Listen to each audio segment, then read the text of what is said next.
All right, everybody. This is Anthony Thomas. This is Anthony Says Podcast, episode number 518.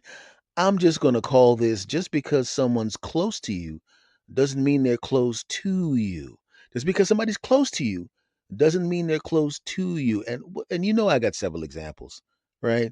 I mean, I could talk about how somebody's close to you in a romantic relationship, how somebody's close to you as a friend, how somebody's close to you as a family member, how somebody's close to you or something is close to you, like your job or something like that. It'll seem like the person or the people or the thing actually cares about you because in some ways they're kind of nice to you and it seems like everything's cool, but everything in fact is not cool. Shall I start with friendships or romantic relationships?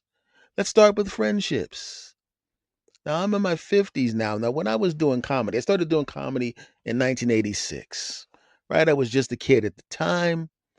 And I had some people that around me that were very nice to me, right? They were very nice to me. At least that's what I thought it was. And as it turns out, what it was that I was a pleasant young man to hang around. And because I was pleasant, they were pleasant to me. And I was crazy enough to think that these particular people were my friends, but they were not my friends, right? I would do shows with some people, and because I was really good early on, everybody, oh, this kid's great. But when it came time to go out of their way for me specifically, the way I would go out of my way for other people. I'd make a phone call or I'd suggest to somebody, hey, this guy's funny. You should probably book this guy. They wouldn't do the same thing for me. And I was wondering why that was happening. But then I realized, wait a minute, this kid's pretty good. If I recommend this kid, I might get less gigs. Well, that's not exactly how it works. If somebody's going to book you, they're going to book you. If they're not going to book you, they're not going to book you. But here's the other side of the story. If you do something like that nice for me, you think I'm not going to, when I find bookers that you're not aware of, or I find places that are people like me, I'm not going to return the favor? Of course I would. And I did. There were many people where I did really nice things for them because I just wanted to be nice. And then I found out that some of these suckers were snaking me in the background. That kid's all right, but I wouldn't trust him on a weekend show. He's so young. When my track record proved otherwise. They were close to me, but they weren't close to me because the person that's close to you would try to help you at the very minimum. They would get out of the way. They wouldn't try to damage you. They were close to me, but they weren't close to me. And I thought they were my friends.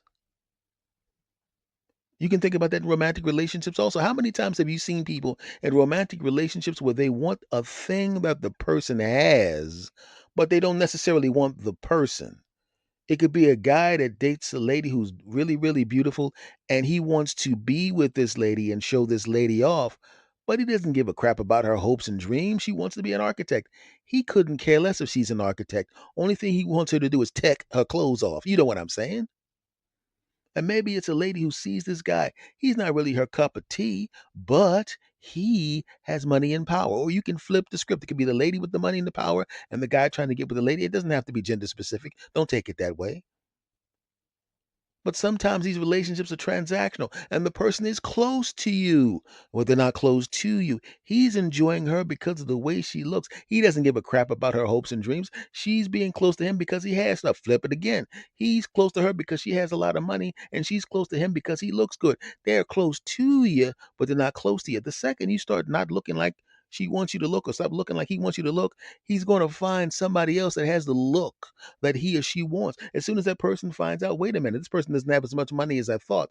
Oh, they're going to very, very quickly begin looking around to to find somebody else to replace you. Why? Because they're close to you, but they're not close to you.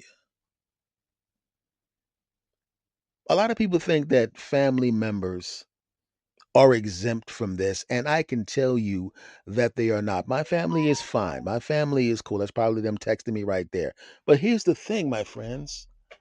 I am, of course, acutely aware of what goes on around me. I see what's going on around me, and I have seen some things, my friend. I've seen people be very, very, very successful at certain things. Maybe they're successful at basketball.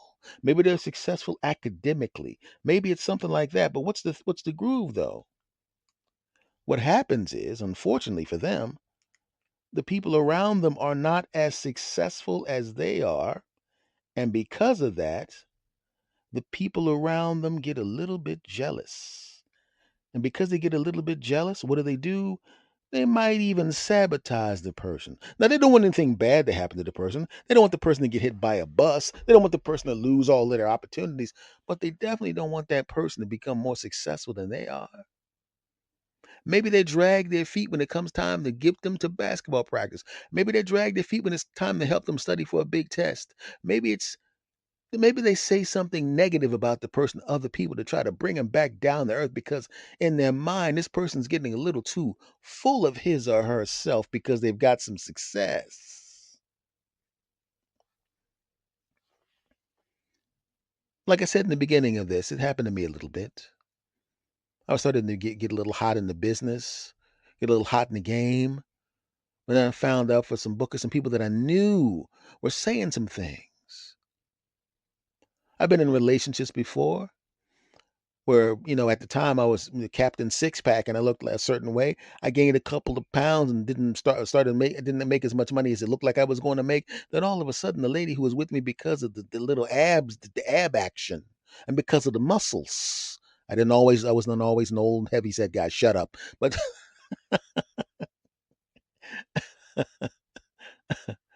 right, she wanted that. And she was, "Girl, you're the greatest guy in the world. You're so great. You're incredible." And then, wait a minute, you're very talented, but you're not making as much money as I thought you were going to make in this really short period of time. And that guy over there who's 35, what are you, 20? He's 35 and he's in banker or whatever the heck that crap that guy was doing. He was making a ton of dough. He isn't as cute as you, but your bank account isn't as cute as that guy's bank account. I'm just saying. I mean, well, sometimes a person's close to you, but they're not close to you. It doesn't always have to be personal relationships. Let's be honest. It doesn't always have to be personal relationships. I'm sure a lot of you, some of you that are listening to me right now, you're probably online. You might even be content creators yourself. And you might get online and you might put some good stuff online and you start getting a little bit of traction, right? You had 5 subscribers, now you got 1,000 subscribers, and you got 5,000 subscribers, 10,000, 20,000, whatever the number is. You're starting to get a little happy, get a little successful, right? And it looks like the place that you're putting your podcast episodes or your content or your videos or your music, it looks like the place that you're putting your music, whatever place is hosting your music, is giving you a little bit of a push. Oh yeah. Feels good, doesn't it? Feels good to get a little bit of a push from the platform that's hosting your content. It's going to be great. These people really care about me because I mean they're pushing me. They weren't pushing me before, but now that my content is getting pretty good, my songs are good, my videos are good, or whatever I'm doing is good, my podcast is good, whatever I'm doing is good, this, that, I'm getting pushed. And then you start thinking that they're close to you. And they may be close to you. They're in your pocket, they're on your laptop, maybe they're on your television, but they're not close to you. Think about the first time you put up something and you know it's good. And everybody that actually sees it goes crazy over it. Tells you all sorts of nice stuff, says all good type of compliments you, the greatest incredible, the best incredible. Say you got 10,000 subscribers or 10,000 followers, right? And a lot of times you get as many views as you have followers, or or if you have 10,000 followers, you get 5,000 views or 3,000 views, and it's fantastic. It's like this is great. And then they change something. They don't even tell you that they changed something. And the thing that they changed takes back what was pushing your content. You thought they were close to you. No, they're close to you. And all of a sudden, you have 10,000 people on Instagram or whatever it is, and you put out your thing, man. You this time you took some extra time, man. I'm not just gonna put these videos out the same day. I'm gonna take some time and sculpt this video. You know what I'm gonna do? I'm starting to learn this editing software. I'm gonna start editing this up and I'm gonna put sound effects on and all this kind of crap and all this kind of junk. This is gonna be great. I'm gonna spend you know what? I used to post every Monday, Wednesday, and Friday, starting in intermonth. So I know what I'm gonna do. So I'm gonna start posting twice a week instead of once a week. Yeah, I'm gonna do once a week because I want to put extra effort in this video. And you put up a video and objectively it is really good. You put out a podcast, objectively, it is really good. You put out some music, and objectively, it is really good. And you figure in the same platform that was pushing your stuff out, putting you on the front page, and you the hottest new this, that, and all of a sudden, you had, like I said, 10,000. We use that as a number. And you put out that piece of content, and what happens? 5 people see it. And you're stunned. You're going, well, like that. Oh, well, maybe, no, not a big deal. 5 people saw it, but I mean, I got 10,000 viewers. I got 10,000, people follow me on Instagram, or 10,000 people follow me on Facebook, or 10,000 people follow me on YouTube, or 10,000 people follow me on TikTok, or 10,000 people follow me. I mean, that's not the big, gigantic number, but I mean, there's no way in the world 5 people out of all of those people are going to see my content. There's no way in the world. I'll check it again tomorrow. And you're thinking you're going to check it again tomorrow, and it's going to, well, the roll just started. I got 1,000 now. All right, here we go. Know what you have the next day? You got 7. It's been 24 hours. You got 7 views, 10,000 viewers, 10,000 subscribers, or 10,000 followers, but you got 7 views. How'd that happen? It shouldn't be numerically possible for me to just have 7 views. And then you go back and look, and now you're back down to 6 because one of them was a bot. Whoa, what the hell? What? But they were pushing me. Yeah, they were. Then they served their purpose. They got you online. They got you all pumped up. They got you addicted to putting stuff up there. And now all of a sudden, those pictures that you put up, nobody's liking them. And the people that do see them and go, hey, I haven't seen these. I've been following you for a while on IG or Facebook, whatever, and I haven't seen your stuff in a while, man. You should post more. Meanwhile, you've been posting videos on Facebook and videos on IG or whatever every day. But they only see a couple of them a week. They even made it a point to sign up to make sure they see all your stuff, and you're still not seeing it. You got to realize, man, those companies are close to you, but they're not close to you. That's all the same. I know it's really weird to draw a comparison between a friend, a relative, a romantic person, working in your office when you have somebody that you think is friends of yours and they're actually snaking you in the back. You got to remember, just because somebody's close to you doesn't mean they're close to you. It feels weird to be in a situation where you feel like you got to look over your shoulder all the time. Nobody wants to live like that, right? To a lesser extent, imagine somebody commits some kind of crime or something, and they're always looking over their back, thinking the police are always going to come busting in the house and scoop them. We've all watched those TV shows where somebody's on the run from the police, right? And the police are always right behind them. They go, I got to get out of here, something, and they get out and they pull off, and then like an hour later, the police has Frank Miller Bill in here. Yeah, he was just here. Which direction is he going? And this guy's running. You don't want to live like that. Now, obviously, we're not criminals, but if you're living in the real world, sometimes, even though most people are pretty good, there's just enough people who are not the nicest people in the world, who are not the most trustworthy people in the world, who are not the most loyal people in the world. There's just enough of them where you have to be on guard. You have to protect yourself. I'm pretty sure you've seen the movie The Matrix with Keanu Reeves, right? Came out in the 90s.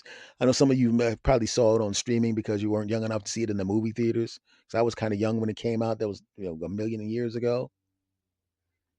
But what was he? What was he? He was trying to find out what the truth was for him. He was just trying to gather information. He was just trying to be what he needed to be. He just wanted to be what he needed to be. And what was it? A bunch of agents were around. And whenever he was identified, somebody who looked like a regular person would go, and they become one of those agents with the dark glasses who would try to take him out. As bad as it seems like in the movies, and as exaggerated as that is, isn't that sometimes what happens to us in the real world? You're hanging out with somebody, you think everything is cool, and the second you come in talking about you got a raise, right? Or maybe they've talked to you on the phone. They haven't seen you in 6 weeks, and you didn't talk about going to the gym, but you've been going to the gym. You didn't talk about changing your diet, but you changed your diet. You were just talking about everyday things. You weren't talking about, well, I'm taking this protein powder and I'm working out 6 days a week and I'm on a split program. I do push pull system, and on Sundays I don't work out, and I make sure that I eat good for 6 days a week. On Sunday I can have a slice of pizza or maybe a piece of cake. And other than that, I'm drinking more water and I'm checking my macros and all this kind of crap. You didn't bring that up because you just integrated it into your life. You didn't think it was something that you needed to bring up in every conversation. You didn't want to be obnoxious about it. But you're sitting at the table and you go, "Hey, I got a raise." And there's 5 people at the table, right? 3 of them, their faces light up. The other person's kinda neutral, and they kinda give you like, "Oh, okay." And then there's that one person that has a smile on their face, and that smile doesn't go that smile stops right at the nose because it doesn't hit their eyes. And they're sitting there, and you can see their face flicker a little bit. You can't tell whether it kinda looks like jealousy. Is that jealous? This is a friend of mine. Why would a friend of mine be jealous because I got a raise at my job? I've been working at that job, that sales job at the dealership for now. I'm the manager and I get a 40% bump in pay. This is great and everybody's happy for you. Well, not everybody. 3 to 5 are happy. One's indifferent, but gives you a little performative. Yeah, all right. This person has nothing against you. It's like, whatever. And then there's that other person, and they're looking at you, and they're giving you that, "Oh, yeah, that's great," when you know they don't think it's great, right? And you're just sitting there, and all of a sudden, maybe, I mean, you really into sales? I mean, do you really want the responsibility? You know what I mean? You're really a good salesperson. I know it's more money, but I mean, it's also going to be a lot more hours and a lot more responsibility. Maybe, if it was me, I probably wouldn't even, I probably would just like try it out for a while. And, if it isn't working for me, I would just, you see, I would say to my boss, you know what, I'm going to go back to sales. I don't want this management. I definitely don't want that 40% pay raise. The heck, you get what? Now, I know I'm just bringing that up as an example, but I've actually seen something very similar to that. I was one of the 3 people who was genuinely celebrating this person's raise. I was happy for them. This is a friend of mine. Something good is happening to a friend of mine. It has nothing to do with me as far as my money going up, but somebody I care about is having some success. That is a good thing. Yay! High five the brother. Bow. No, man, I'm gonna. Know what? You know what? Your next beer's on me, bro. Bang. But at the corner of your left eye, the left side of your eye, you look over and you see the person to your left, all the way on the other side of the table, and you could see the wheels turning. You could see the distance. It's almost like you could actually see a widening between that person and the person who's having the good luck. Oh man, what's going on there? It's subconscious, but you see it. Couple of weeks pass. A friend of yours who's like the heavy set guy at the table, not fat or obese or anything, but he's got to lose a few pounds. No big deal. No, I mean, under normal circumstances, you wouldn't even pay attention to him like that. He's just a guy, got a couple extra pounds like a lot of people do, like I do right now. No big deal. But we didn't see him for a while because we were doing our thing. Everybody would talk on the phone, but back then there were no Zoom calls. So you would hang out with your friend. If you didn't see your friend for a couple months, you talked to him. So it was, you didn't see him physically, but you talked to each other. Everybody has. I was the youngest group. I didn't have any kids or anything. So everybody was like maybe 5, 10 years older than I am, and so some of them were new babies. They just got married. Da, da, da, da. So sometimes you'd go a long period of time without physically seeing your friend. Comes back to the table, and you ever see in those movies where like the quote nerdy guy goes away for the summer, and then they come back, and it's like boom, boom, jiggity. He's now Tom Terrific, and he comes back. It's been a few months, and all of a sudden, you could tell this dude was in the gym working it hard. You could tell this dude was in the gym hitting some heavy iron. You could tell that this dude has been drinking diet water and low calorie ice cubes and all that crap. You see it. And everybody's, "Whoa, man, what the heck happened to you, man?" And you're genuinely happy for me. Like, "Hey, man, let me ask you a question, man. Um, when could you do me a favor? I'm looking for my friend Tom. I don't know why this male model is sitting at the table and we're all breaking his stones. You looking good, man. You look so good, man. We gonna actually acknowledge that we know you." All sorts of jokes. And he's laughing, having a great time. We're high fiving him. It's the 3 that are happy. "Hey, man, what's going on?" There's the one that's indifferent. That's fine, no big deal. Hey, all right, congratulations. He's, kind of a stoic guy. And then there's that other one. Got that smile, the smile that does not go past his nose, doesn't hit the eyes. You can tell he's jealous. He's close to him, but he's not close to him. Oh, you see that look, right? So we're going, man, tell us what you're doing, man. We want to know what you're doing. And he starts to tell us once again, well, I'm eating this and I'm doing that. I'm avoiding this. I'm avoiding that. I don't, but he's going through all of these things. And these are not things that are unreasonable. These are not things that we can't just implement starting tomorrow. Just reasonable things. He wasn't killing himself to get in shape. He just made some little tweaks here and there, the kind of tweaks that anybody could make. So we're like, oh, cool, making mental notes of it. The three of us are making mental notes of it. The stoic guy, he's nodding. I can see he's interested. And then there's the other guy. He's sitting there. He's got that smile on his face. And you ever had somebody have a smile on their face too long? Right? The smile looked fake in the beginning, but now the smile's been on. Nobody smiles for 7 straight minutes. Get that crap out of here. This guy looked like the Joker, right?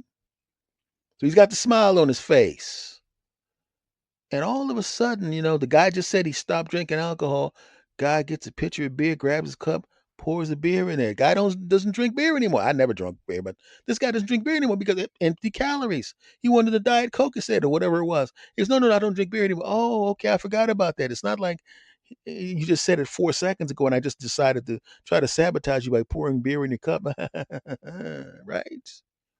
The guy, the lady, the waitress comes over to take our orders. Right now, this is the same waitress that works in the same place we always sit at her table. So she hasn't seen him in a while. Whoa, what happened to you? And she's talking about, oh, you look great down there. All of the excitement comes back to the table, right? And then she takes the orders and everything, right? He goes to the bathroom, right? And he's like, y'all know what I want. Hook it up. I was like, okay, cool. Right, so we're all putting our orders in, and the guy that's jealous, I'll take care of Tom. And he talks to the waitress, but instead of being loud like he normally is, instead of speaking at a normal volume, he's speaking low. I mean, why is he speaking low when he's ordering for our friend? Why is that? Hmm. It was almost a conspiratorial type voice. Hmm. Why was that? Why is he doing that? We found out 17 minutes later. Now, granted, we did all had heard the stuff about how he was going to eat healthy, but we all decided to a person, including myself, that crap's going to start tomorrow. Tonight, I'm having my buffalo wings. I'm having my cake with the ice cream jack. I'm having my soda. I'm having my nachos, and I'm gonna have my cheeseburger. Whatever kind of crap we decided to eat, it was we gonna eat that. Watch this fight or this guy. I forgot what it was, a gamer fight. I can't remember. Watch the sporting event and eat this crap, and we're gonna implement this stuff tomorrow. We're actually gonna stop doing it 3 weeks later, but at least we're gonna implement it tomorrow. Don't judge me. Don't judge them. Shut up. Back to the story. So because they had healthy items on the menu, easy to pick, right? He probably would have got like a salad or some crap like that. They served them. I had them before they were good, and he would have ordered that. But this dude damn near ordered him a large Slurpee with a butter sandwich. I mean, that wasn't exactly what he ordered him, obviously, but it was like super bad. And he comes back and says, "What's this?" Yeah, he decided to order for you. And he's like, I can't eat this. I want to have, and he calls the waitress back over. This isn't what I want. And he said, I'll pay for it because it's here. I don't want to get you in trouble. But what I really want, and then he makes a healthy choice. And she takes that stuff back and and I'll pay for it. He says, don't worry about it. I mean, it was a mistake. It's our mistake. I will pay for that. So he winds up having to pay. I forgot what it was. I mean, this is 500 years ago. So whatever a normal meal would cost, he wound up paying for it and then paying for his next meal. And we're all looking at the other guy, the guy that was trying to talk him out of the success over there, and now he's trying to talk about the health. And we're going, why? This guy is literally sitting at a table plotting to mess up what this guy has gotten there. Why would you do that? And all of us began to look at that guy with a little bit of a side eye, right? And from that point on, collectively, our relationship with this particular individual began to fray because now it was him desperately he's trying to be slick, he's trying to be undercover, but he's definitely trying to sabotage this guy. Why would you do that? That's not a good why. He was close to him, but he wasn't close to him. Tried to sabotage him. Why? Now, as it turned out, that relationship with that particular person, once again, our collective kind of congealed into a group with him on the outside looking in. He still came to hang out with us, but the dynamic was a little bit different because now none of us trusted this guy. We couldn't trust him with personal information. We couldn't trust him with good news. We couldn't. I definitely didn't want him to have him come to the house, and all of a sudden, he's the kind of cat that if you have a girlfriend at the house, or if you're a lady and one of our lady friends, you had a guy at the house. He's the kind of guy that would start saying crap to try to mess up your stuff. Yeah, we were hanging out with Bill, man. That waitress was all over him, right? Meanwhile, the waitress was just saying hi, and she shook his hand and said thanks for the tip. Yeah, she had her hands all over him. And she's kind of leave little nuggets like that. He's the kind of guy that would do that. And we didn't realize that at first. But when we realized what it was, we very slowly, they didn't have the term ghosting back then, but we ghosted his punk behind. Yeah, that's right. He ran into me. Hey, man, what's going on with everybody? And you know me. I mean, I'm an older guy now, but even back then, if it came time to tell you something, I'm going to tell you something. And he asked me. And you know what? I was so annoyed with him. I've never been the kind of person that would be really rude to anybody, even back then when I was younger, when I was in my 20s. I was not a rude person. I would always find ways to be diplomatic when I was telling somebody something. I've actually had people that were close to me that I had to get rid of. And I went right up to them and told them, don't come on my whatever, don't come to my whatever until you get your stuff together. I will tell you to your face. And even young me had that trait in him. And I said, sit down, man. We were at a place, man. We're going to get a little coffee here. And I said, the reason people aren't talking to you is because, and I told him what I just told you. I didn't get into the kind of detail that I gave you because he was there. I didn't have to explain it to him.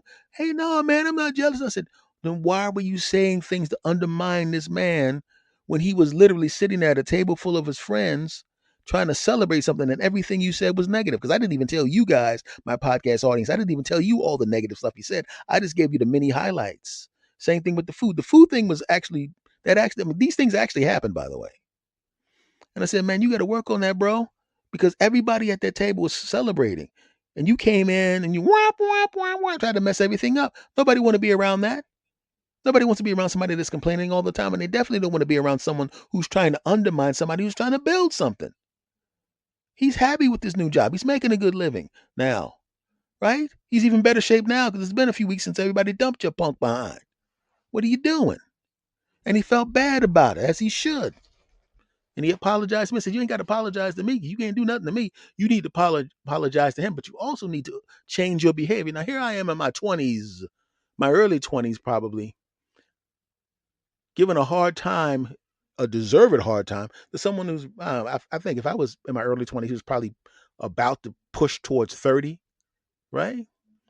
But you can't. It doesn't matter what your age is. I mean, if your kid is 15 years old and she sees you doing something dumb, like say for the sake of argument, you're out with your daughter or something like that, and you're being a little too flirty with the waitress. She doesn't know much about romantic relationships as you do because you're an adult. You're 45, she's 15. But if she's like, Dad, I mean, you stop flirting with the waitress. You should take her advice because you shouldn't do that. And in this particular case, young me told slightly less young him, you need to be cool, bro. And he tried and he failed. And after he failed again, and everybody kind of gave him the look at the table like, everybody's head turned like a robot when he did it again. And then he did it again. 3 strikes, you're out. He got rid of himself. He just stopped coming around because he knew he couldn't control it. And nobody wanted to be around that. So I know for a fact there's probably somebody around you who's close to you, but not close to you. You got to pay attention to that. I'm at the age now in my 50s where obviously, at being an older person, I can detect the red flags immediately. I can look at a person and within about 30 seconds, I can already tell, okay, we're dealing with somebody toxic here. I'm at an age now where I don't need to be around that. I can pick and choose who I want to have around me at this point. When you get to a certain age, you can do that because nobody, it's like if I can detect and tell that you're a bonehead, I'm not going to want to have you around me. So here's what you can do if you're younger. If there's somebody that is just negative all the time, I'm not talking about if you're doing something dumb and they tell you not to do something dumb, that's someone you should have around you. But if you're successful, you do something good, you're in college, you write a great paper, you get an A plus in your paper, you move your grade point average from 3.6 to 3.9, they should be celebrating that with you. If they're not celebrating that with you, knowing how important it is to you, then that means that someone that doesn't consider you important, because if somebody considers you important, things that are important to you are important to them. And if you don't see that, if you don't detect that, it's time, my friend, to take that person that's close to you, that's not really close to you, and make sure they're far away from you. You dig? Of course you do. All right, folks, that has been this episode of the S. Anthony Says podcast. Much love to you all. I am on, as I'm sure many of you know, because a lot of the new listeners have come over from YouTube. And to me, it is the funniest thing in the world when I see my YouTube followers. I, I literally laughed out loud when I went on and looked at my comment section, and there were people, some of my YouTube family left the comments. They were like, "Y'all some punks," which is a catchphrase from the videos on the YouTube. I do a character, like an character, which is kind of like me, but I mean, it's like, like a cartoony version of me, online for people's amusement. It's a joke thing. I created like a little world online that I'm very, very blessed that as of now, almost 62,000 people follow the YouTube channel.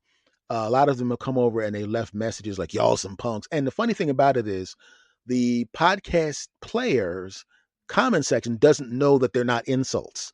So a lot of times the comments didn't show up, and I would go and it would say the block comments or hidden comments or whatever, and I'll go, "What's in there?" And I would go in, and it's just my wonderful people from YouTube going along with the joke and making me know that the people who are making the comments are actually coming from my YouTube channel. So I had to go in and like the comments and try to tell uh, tell the different podcast players that I was saying that these are, letting them know that these comments are okay. They're not insults. It's just people who are in on the joke. So to my YouTube family, thank you very much for coming over to listen to the podcast. I hope you keep coming to the podcast because I'm going to keep doing the podcast.